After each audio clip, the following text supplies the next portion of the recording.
Hello दोस्तों, आप कैसे हैं। मैं उम्मीद करता हूं कि आप लोग अच्छे होंगे। तो दोस्तों, आज है 26 मई 2025 और आज के जो भी महत्वपूर्ण करंट अफेयर है इससे हम लोग देखने के प्रयास करेंगे।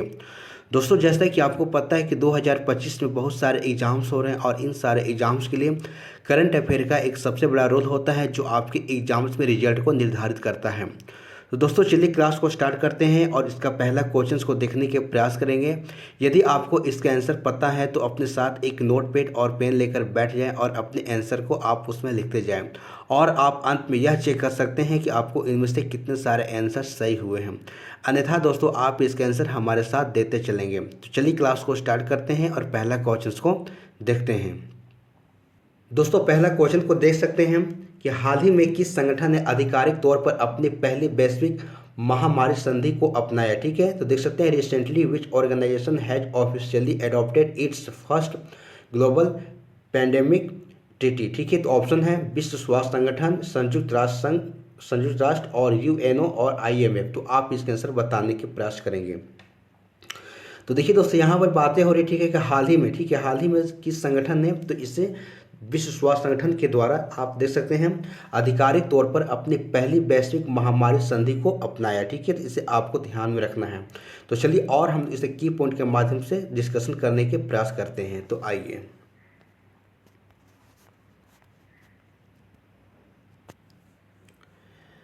दोस्तों, यहाँ देख सकते हैं कि यह आधिकारिक घटनाक्रम में विश्व स्वास्थ्य संगठन WHO ने मई 2025 को जनेवा में अपनी वार्षिक विश्व स्वास्थ्य सभा के दौरान दुनिया के पहली वैश्विक महामारी संधि को अपनाया। ठीक है, देख सकते हैं, और 124 मतों के पक्ष में कोई भी विपक्ष में नहीं है और 11 मतों से मतदान से परहेज करने वाले हैं। ठीक है, तो देख सकते हैं कि इस समझौते का उद्देश्य है कि भविष्य की जो महामारियों के लिए अधिक न्याय संगत और समन्वित वैश्विक स्वास्थ्य प्रक्रिया को तैयार करना। ठीक है, तो आप इसको ध्यान में रखना है इन सारी बातों को। तो चलिए और हम इसमें देखने के प्रयास करते हैं। दोस्तों, यहाँ पर विश्व स्वास्थ्य संगठन की बातें हो रही, ठीक है, तो इसके बारे में थोड़ा सा देख लेते हैं।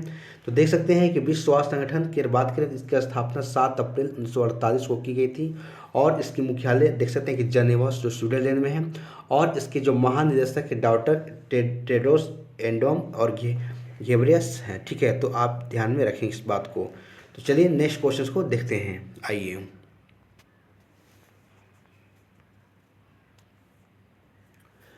दोस्तों, नेक्स्ट क्वेश्चन देख सकते हैं कि 2050 तक कौन सा देश दुनिया का सबसे बड़ा आलू उत्पादक बनने वाला। ठीक है, तो विच कंट्री इज देख सकते हैं set to become the world largest potato producer by 2025। ठीक है, तो देख सकते हैं हम कि भारत है, चीन है, रूस है और नेपाल है। तो आप इसके आंसर बताने के प्रयास करेंगे। तो दोस्तों, देख सकते हैं कि 2050 तक कौन सा देश है, तो इससे भारत देश के बारे में कहा जा रहा है कि 2050 तक जो है भारत दुनिया का सबसे बड़ा आलू उत्पादक देश बन जाएगा। ठीक है, तो इस बात को आपको ध्यान में रखना है। तो चलिए और हम इसको की पॉइंट के माध्यम से देखने के प्रयास करते हैं। तो आइए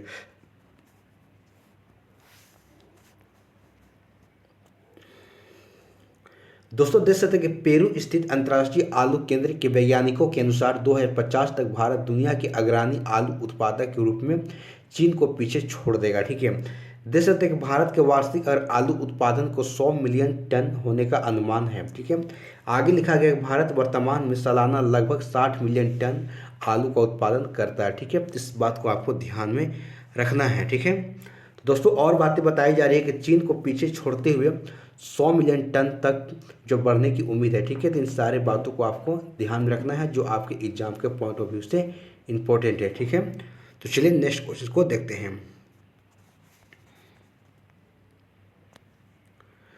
दोस्तों, नेक्स्ट क्वेश्चन देख सकते हैं कि किससे सुप्रीम कोर्ट बार एसोसिएशन का अध्यक्ष नियुक्त किया गया। ठीक है, देख सकते हैं who among the following has been appointed as the president of the supreme court bar association. ठीक है, तो ऑप्शन है BR गवई है, निधि तिवारी है, प्रवीण सूद है और विकास सिंह है। तो आप आंसर देंगे।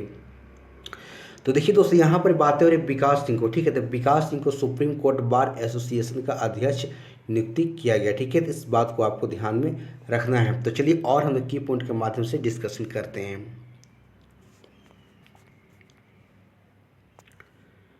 दोस्तों, यहाँ देख सकते हैं कि सीनियर एडवोकेट विकास सिंह ने सुप्रीम कोर्ट बार एसोसिएशन, ठीक है, 2025-26 के अध्यक्ष पद पर चुनाव जीत लिया। ठीक है, आगे देख सकते हैं कि यह चौथी बार है जब वह ACBA के प्रमुख रूप में निर्वाचित हुए। ठीक है, तो इस बात को आपको ध्यान में रखना है। दोस्तों इसमें और कुछ बातें बताई जा रही, देख सकते हैं कि इससे पहले अगर बात करें हम, तो इससे पहले सिंह 2022 में, 23 में, 17 में, 17-18 में और 21-22 में भी चुनाव जीता था। ठीक है, इस बात को ध्यान में रखेंगे। दोस्तों यहाँ पर कुछ हालिया नियुक्ति के बारे में बताया जा रही है, तो इसको भी हम देख लेंगे, जो आपके एग्जाम्स के पॉइंट ऑफ व्यू से काफ़ी इंपॉर्टेंट है। देख सकते हैं कि CISF की बात करें हम, तब महानिदेशक कौन से, राजविंदर सिंह, जो सिंह भट्टी हैं। और इंडियन आर्मी के देख सकते हैं उपेंद्र द्विवेदी हैं। और इंडियन नेवी की बात करें हम, तो दिनेश कुमार त्रिपाठी हैं। और एयरफोर्स के देख सकते हैं कि अमरप्रीत सिंह है। ठीक है, तो इन सारे आपको इंपॉर्टेंट जो चीज़ें हैं आपको ध्यान में रखनी है। दोस्तों आगे देख सकते हैं राष्ट्रीय महिला आयोग के अगर अध्यक्ष की बात करें तो विद्या किशोर जो राहटकर है। ठीक है, और रेलवे बोर्ड के नए अध्यक्ष की बात करें हम, तो देख सकते हैं कि सतीश कुमार है। और SBI के जो चेयरमैन अध्यक्ष कौन है, तो CS सेठी हैं। और देख सकते हैं कि 52वें नंबर के CGI कौन बने हैं, तो न्यायमूर्ति BR गवई है। ठीक है, और लोकपाल की बात करें तो AM खान विलकर हैं। और ब्रह्मोस एरोस्पेस के जो बनाए गए हैं, ठीक है, देख सकते हैं कि डॉक्टर जयतीर्थ राघव जोशी है। ठीक है, तो आप इस सारी बातों को आपको ध्यान में रखना है। दोस्तों आगे इसमें और देख सकते हैं, ठीक है, कि CRPF के जो महानिदेशक कौन बनाया है, तो ज्ञानेंद्र प्रताप सिंह है। और इसरो के जो प्रमुख है B नारायण है। ठीक है, और नए वित्त सचिव किन्हें बनाया गया, तो अजय सेठ को बनाया गया है। और राजीव गौबा के नीति आयोग के पूर्वकालीन सदस्य नियुक्ति किया गया। ठीक है, आगे देख सकते हैं कि प्रधानमंत्री नरेंद्र मोदी की जो निजी सचिव किसे बनाया गया, तो निधि तिवारी को बनाया गया है। और संघ लोक सेवा आयोग के अध्यक्ष की बात करें हम, तो अजय कुमार को बनाया गया है। और इंटेलिजेंस ब्यूरो IB के जो प्रमुख है तपन कुमार डेका है। ठीक है, तो दोस्तों इन सारे इंपॉर्टेंट फैक्ट है जो आपके लिए काफ़ी इंपॉर्टेंट है, इसे आपको ध्यान में रखना है, आपके एग्जाम के पॉइंट ऑफ व्यू से काफ़ी इंपॉर्टेंट है। तो चलिए नेक्स्ट क्वेश्चन को देखते हैं।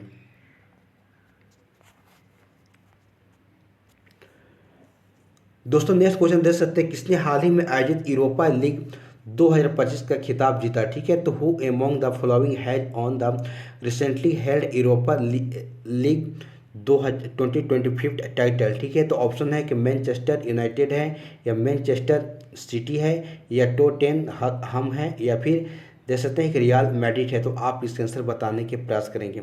तो दोस्तों यहाँ पर बातें हो रही, ठीक है, कि यूरोपा लीग 2025 का खिताब के, ठीक है, देख सकते हैं कि टोटेनहम ने जो कि यूरोपा लीग 2025 के खिताब को जीता है। ठीक है, इस बात को ध्यान रखेंगे। तो चलिए और हम लोग की पॉइंट के माध्यम से इसे डिस्कशन करते हैं।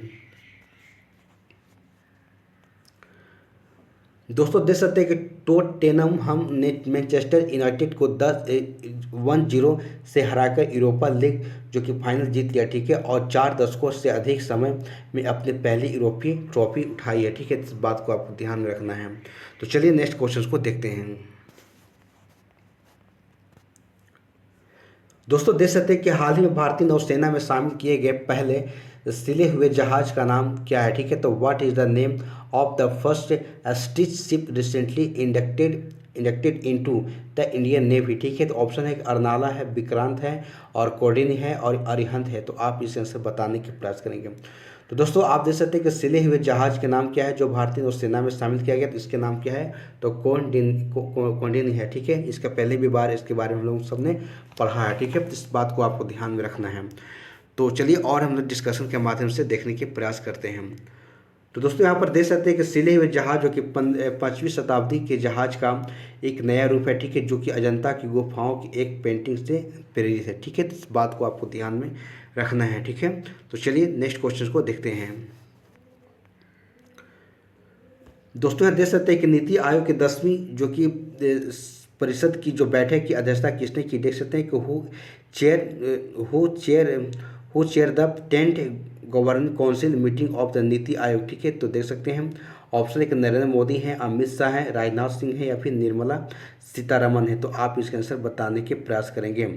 तो दोस्तों यहाँ पर बात है नीति आयोग की 10वीं जो कि यहाँ परिषद की जो बैठक हो रही है, इसकी अध्यक्षता करने वाले कौन हैं, तो नरेंद्र मोदी हैं। ठीक है, इस बात को आपको ध्यान में रखना है। तो दोस्तों चलिए और इसके बारे में हम देखने के प्रयास करते हैं। तो आइए,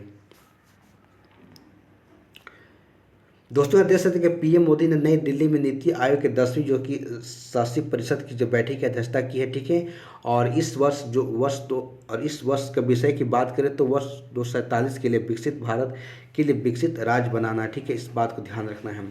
तो देख सकते हैं कि 10वीं जो शासी परिषद की जो बैठक में राज्यों और केंद्र शासित प्रदेशों के मुख्यमंत्री और उपराज्यपाल, केंद्रीय मंत्री और नीति आयोग के अध्यक्ष और सदस्य और मुख्य कार्यकारी अधिकारी इसमें शामिल हुए हैं, ठीक है। दोस्तों तमाम बातें को आपको ध्यान में रखना है, ठीक है।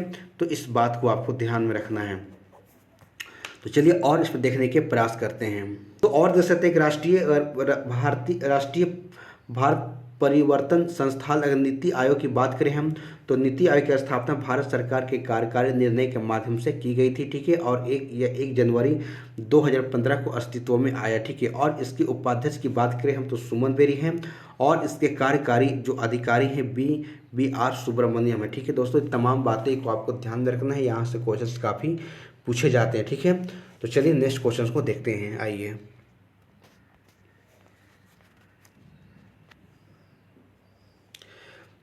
दोस्तों यहाँ पर देख सकते हैं कि जानुसज क्रोचिंस्की मेमोरियल प्रतियोगिता में भाला फेंक भारतीय खिलाड़ी नीरज चोपड़ा ने कौन सा पदक हासिल किया, ठीक है। देख सकते हैं कि which medal did Indian javelin throw, ठीक है, Neeraj Chopra win the Janusz Kusocinski, ठीक है, मेमोरियल कंपटीशन। तो वही बातें कही जा रही है कि जानुसज कुसुचिस्की जो मेमोरियल प्रतियोगिता में भाला फेंक जो नीरज चोपड़ा है उन्होंने कौन सा पदक को जीता है, ठीक है। तो देख सकते हैं कि स्वर्ण पदक है, कांस्य पदक है, रजत पदक है और कोई भी पदक नहीं है। तो आप इस आंसर बताने की प्रयास करेंगे। देखिए दोस्तों जानुसज जो कुसुचिस्की जो मेमोरियल जो प्रतियोगिता हुआ था इसमें नीरज चोपड़ा ने रजत पदक को यहाँ जीता है, ठीक है। इस बात को आपको ध्यान रखना है। और ये भी ध्यान रखना है कि नीरज चोपड़ा का संबंध किस खेल से है, तो भाला फेंक यानी कि जेवलिन थ्रो से, ठीक है। यहाँ से क्वेश्चन पूछे जाते हैं, ठीक है। तो चलिए नेक्स्ट इसका और डिस्कशन के माध्यम से समझने के प्रयास करते हैं।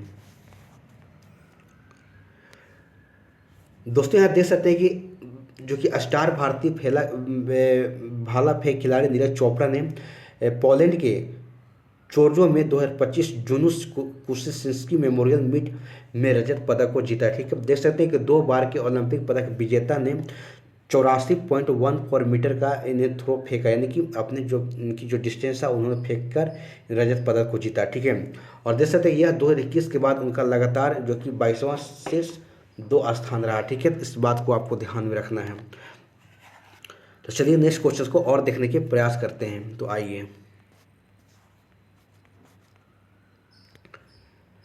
दोस्तों यहाँ पर देख सकते हैं कि rising north east investors summit 2025 का आयोजन कहाँ पर किया गया, ठीक है। तो where is the rising north east investors summit 2025 organise, ठीक है। तो ऑप्शन है नई दिल्ली है, आइजोल है, दिसपुर है और अगरतला है। तो आप इसके आंसर बताने के प्रयास करेंगे। तो देखिए दोस्तों rising north east investors summit 2025 की बात करें हम तो इसका आयोजन कहाँ पर, तो नई दिल्ली में किया गया, ठीक है। तो इस बात को आपको ध्यान में रखना है, ठीक है। तो चलिए इसके और की पॉइंट के माध्यम से समझने के प्रयास करते हैं। दोस्तों देख सकते हैं प्रधानमंत्री नरेंद्र मोदी ने भारत मंडपम यानी नई दिल्ली के भारत मंडपम में rising north east investors summit 2025 का उद्घाटन किया, ठीक है। 2 दिन चलने वाले समिट में मंत्री स्तर के session business to government, business to business यानी कि B2B बैठक होगी, ठीक है। देख सकते हैं कि पूर्वोत्तर राज्यों के लिए घरेलू और ग्लोबल इन्वेस्टर को एक मंच पर लाने के लिए एक समिट की जा रही है, ठीक है। दोस्तों तमाम बातें आपके सही आपको लिखी गई हैं, इन सारे को आपको ध्यान में रखना है जो आपके एग्जाम्स के पॉइंट ऑफ व्यू से काफ़ी इंपॉर्टेंट है। तो चलिए और इसके बारे में समझने के प्रयास करते हैं। दोस्तों यहाँ पर बातें हो रही है कि पूर्वोत्तर जो भारत में कुल 8 राज्यों हैं और उसके बारे में थोड़ा उनकी राजधानी को कैपिटल को देख लेते हैं जो काफ़ी एग्जाम्स में पूछे जाते हैं। तो देख सकते हैं अरुणाचल प्रदेश की बात करें तो राजधानी ईटानगर है और असम जो गुवाहाटी, मणिपुर, इम्फाल, मेघालय, शिलोंग, नागालैंड, कोहिमा, त्रिपुरा, अगरतला और सिक्किम गंगटोक। दोस्तों काफ़ी इंपॉर्टेंट है, यहाँ से भी क्वेश्चन जीके के पूछ ली जाते हैं, ठीक है। तो इससे आपको ध्यान में रखना है, ठीक है। तो इसमें और भी देखते हैं क्या बात लिखी गई है। दोस्तों देख सकते हैं कि प्रमुख सम्मेलन की बात करें जो मेजर जो कॉन्फ्रेंस हुए हैं, देख सकते हैं कि भारत सामवेशिक शिखर सम्मेलन 2025 की बात करें तो ये नई दिल्ली में हुआ था और 12वें वैश्विक अंतरिक्ष अन्वेषण सम्मेलन भी नई दिल्ली में किया गया। संयुक्त राष्ट्र बेशक दिवस समारोह इसे वियतनाम में इसे मनाया गया, ठीक है। इस बात को आपको ध्यान में रखना है, ठीक है। तो चलिए नेक्स्ट क्वेश्चन को देखते हैं।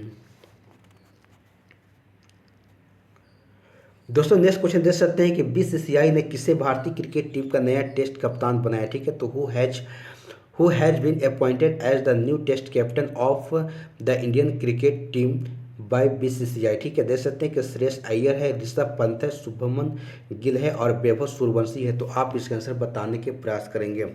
तो देखिए दोस्तों, बीसीसीआई ने देख सकते हैं कि शुभमन गिल को भारतीय क्रिकेट टीम का नया टेस्ट कप्तान बनाया, ठीक है। इस बात को आपको ध्यान में रखना है। तो चलिए और हम की पॉइंट के माध्यम से डिस्कशन देखते हैं।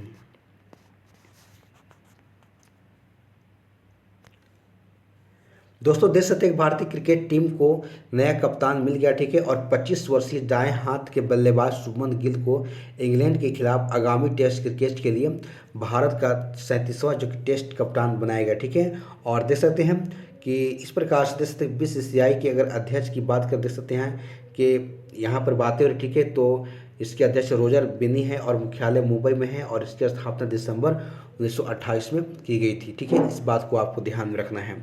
तो चलिए नेक्स्ट क्वेश्चन को और देखते हैं। दोस्तों देख सकते हैं इसरो ने किस वर्ष पर गगनयान वर्ष घोषित किया, ठीक है। देख सकते हैं कि which year had been declare as the year of the Gaganyaan by ISRO द्वारा घोषित किया गया, ठीक है। देख सकते हैं कि 2024 को, 2025 को, 2027 को, 2028 को। तो आप इसका आंसर देने के प्रयास करेंगे। तो देखिए दोस्तों यहाँ पर 2000 अगर हम बात करें हम, ठीक है, आप देख सकते हैं 2025 की बात करें हम, तो इसरो ने इसे किसे तो गगनयान वर्ष घोषित किया, ठीक है। इस बात को आपको ध्यान में रखना है। और चलिए इसको और हम की पॉइंट के माध्यम से देखते हैं। तो आइए दोस्तों देख सकते हैं कि भारतीय अंतरिक्ष अनुसंधान संगठन इसरो ने 2025 को गगनयान वर्ष घोषित किया, ठीक है। और इसरो के प्रमुख जो कि बी नारायण ने कहा कि अब तक 7200 अंतरिक्ष मिशन पूरे हो चुके हैं और 3000 परीक्षण बाकी है, ठीक है। देख सकते हैं कि 2025 में 3 जो कि मानव रहित मिशनों की योजना है, जिससे कि पहला इसी साल लॉन्च किया जाएगा। दोस्तों एक काफ़ी आप देख सकते हैं इसरो की जो उपलब्धियां हैं ये आपके एग्जाम्स में काफ़ी यहाँ से क्वेश्चन पूछे जाते हैं, ठीक है। ऐसे क्वेश्चंस को आपको ध्यान में रखना है। दोस्तों आगे लिखा गया इसरो का लक्ष्य है कि 2027 की पहली तिमाही तक पहला मानव मिशन भेजना, ठीक है। और गगनयान मिशन के तहत देख सकते हैं कि 3 सदस्यों के दल को पृथ्वी से लगभग 400 जो किलोमीटर की दूरी पर निम्न जो कि पृथ्वी कक्षा में भेजा जाएगा और उन्हें सुरक्षित वापस लाया जाएगा, ठीक है। देख सकते हैं, ठीक है। नारायण ने कहा कि 2025 और 27 के बीच में 3 मानव रहित मिशन और 2 मानव युक्त मिशन होंगे, ठीक है। दोस्तों काफ़ी जो इसरो की जो भी उपलब्धियां हैं यहाँ से क्वेश्चंस एग्जाम्स में कंटिन्यू पूछे जाते हैं, ठीक है। तो इन सारे बातों को आपको ध्यान में रखना है। तो चलिए नेक्स्ट क्वेश्चन को देखते हैं। दोस्तों देख सकते हैं कि राष्ट्रमंडल दिवस कब मनाया जाता है, ठीक है। तो when is Commonwealth day celebrated, ठीक है। तो ऑप्शन देखिए 22 मई को, 23 मई को, 24 मई को और 25 मई को। तो आप इसका आंसर देने की कोशिश करेंगे। तो देखिए दोस्तों यहाँ पर बातें और एक राष्ट्रमंडल जो दिवस की, तो इसे कब मनाया जाता है, देख सकते हैं कि 24 मई को इसे मनाया जाता है, ठीक है। इस बात को आपको ध्यान में रखना है। तो चलिए और हम की पॉइंट के माध्यम से समझते हैं। दोस्तों देख सकते हैं कि राष्ट्रमंडल दिवस हर वर्ष 24 मई को मनाया जाता है और यह दिन उन सभी देशों द्वारा मनाया जाता है जो कभी ब्रिटिश साम्राज्य के शासन काल में थे, ठीक है। देख सकते हैं और राष्ट्रमंडल दिवस यानी कि रानी विक्टोरिया की जन्म तिथि पर मनाया जाता है, ठीक है, जिनका जन्म 24 मई 1819 को हुआ था, ठीक है। तो इस बात को ध्यान रखेंगे दोस्तों। और हम राष्ट्रमंडल के बारे में थोड़ा समझने के प्रयास करते हैं। तो देखिए दोस्तों देख सकते हैं कि राष्ट्रमंडल 56 स्वतंत्र देशों का एक संघ है, ठीक है, जो कभी ग्रेट ब्रिटेन के उपनिवेश हुआ करते थे, ठीक है। देख सकते हैं कि 4 अगर देश की बात करें, मोजाम्बिक हो, रवांडा हो, गैबन और टोगो कभी भी ब्रिटिश साम्राज्य के सदस्य नहीं थे, फिर भी यह राष्ट्रमंडल में शामिल है, ठीक है। तो 4 ऐसे देशों को नाम रखना है, मोजाम्बिक है, रवांडा है, गैबन है और टोगो है, नहीं है फिर भी ये शामिल है। उसके बाद से राष्ट्रमंडल की स्थापना की बात करें तो 26 में की गई थी, ठीक है। और देख सकते हैं कि 56 देश हैं जिसमें कि मेंबर देख सकते हैं, ठीक है। और अगर इसमें और भी बातें करें देख सकते हैं, ठीक है। तो इसके मुख्यालय की बात करें हम, जैसे लंदन यूनाइटेड किंगडम में है, और कॉमनवेल्थ गेम के जो कॉमनवेल्थ के जो प्रमुख हैं ब्रिटिश सम्राट होते हैं, ठीक है। और देख सकते हैं कि वर्तमान महासचिव कौन है, तो शर्ली बोचवे हैं, जो कि पहली अफ्रीकी महिला हैं। उसके बाद यहाँ दोस्तों देख सकते हैं कि भारत हो, पाकिस्तान हो, श्रीलंका, जो कि 1947 में आज़ादी पाने के बाद राष्ट्रमंडल में शामिल हुए थे, ठीक है। तो आप ध्यान में रखना है कि भारत, पाकिस्तान और श्रीलंका 1947 में आज़ादी पाने के बाद राष्ट्रमंडल में शामिल हुए, ठीक है। दोस्तों ये तमाम जो कि बातें हैं लिखी कि सारे आपके लिए काफ़ी इंपॉर्टेंट है एग्जाम्स के पॉइंट ऑफ व्यू से, तो इसे आप ध्यान में रखेंगे, ठीक है। तो चलिए नेक्स्ट क्वेश्चन को देखते हैं।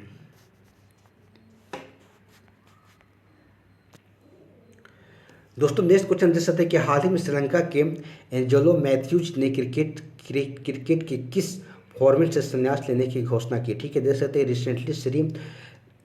रिसेंटली श्रीलंका एंजेलो मैथ्यूज जो कि has announce his retirement from which format of cricket, ठीक है। तो ऑप्शन है घरेलू क्रिकेट हो गया यानी डोमेस्टिक क्रिकेट से, T20 क्रिकेट से, या एक दिवसीय यानी ODI क्रिकेट से, या टेस्ट क्रिकेट से। तो आप इसके आंसर बताने के प्रयास करेंगे। तो देखिए दोस्तों यहाँ पर बातें हो रही है, ठीक है, कि श्रीलंका के जो एंजेलो मैथ्यूज हैं उन्होंने देख सकते हैं कि टेस्ट क्रिकेट से संन्यास लेने की घोषणा की, ठीक है। इस बात को आपको ध्यान में रखना है। तो चलिए और हम लोग की पॉइंट के माध्यम से देखते हैं। दोस्तों देख सकते हैं श्रीलंकाई ऑलराउंडर एंजेलो मैथ्यूज ने टेस्ट क्रिकेट से संन्यास लिया, ठीक है। और इन्होंने सोशल मीडिया पर संन्यास लेने का ऐलान भी किया, ठीक है। तो इस बात को आपको ध्यान में रखना है। तो चलिए और हम लोग सब नेक्स्ट क्वेश्चन को देखते हैं। दोस्तों देख सकते हैं कि PM-E-ड्राइव योजना के तहत निम्न में से किन शहरों में इलेक्ट्रिक बसेस चलाई जाएगी, ठीक है। तो in which of the following cities electric buses will be run under the PM-E-ड्राइव स्कीम, ठीक है। तो ऑप्शन है बेंगलुरु है, हैदराबाद है, दिल्ली है, या फिर उपरोक्त सभी है। तो आप इसके आंसर बताने के प्रयास करेंगे। तो देखिए दोस्तों जो PM-E-ड्राइव योजना के अंतर्गत में देख सकते हैं कि बेंगलुरु, हैदराबाद और दिल्ली ये तमाम सभी शहरों में जो कि इलेक्ट्रिक बसेस चलाई जाएगी, ठीक है। इस बात को आपको ध्यान में रखना है। तो चलिए और हम की पॉइंट के माध्यम से इसे देखने के प्रयास करते हैं, ठीक है। तो आइए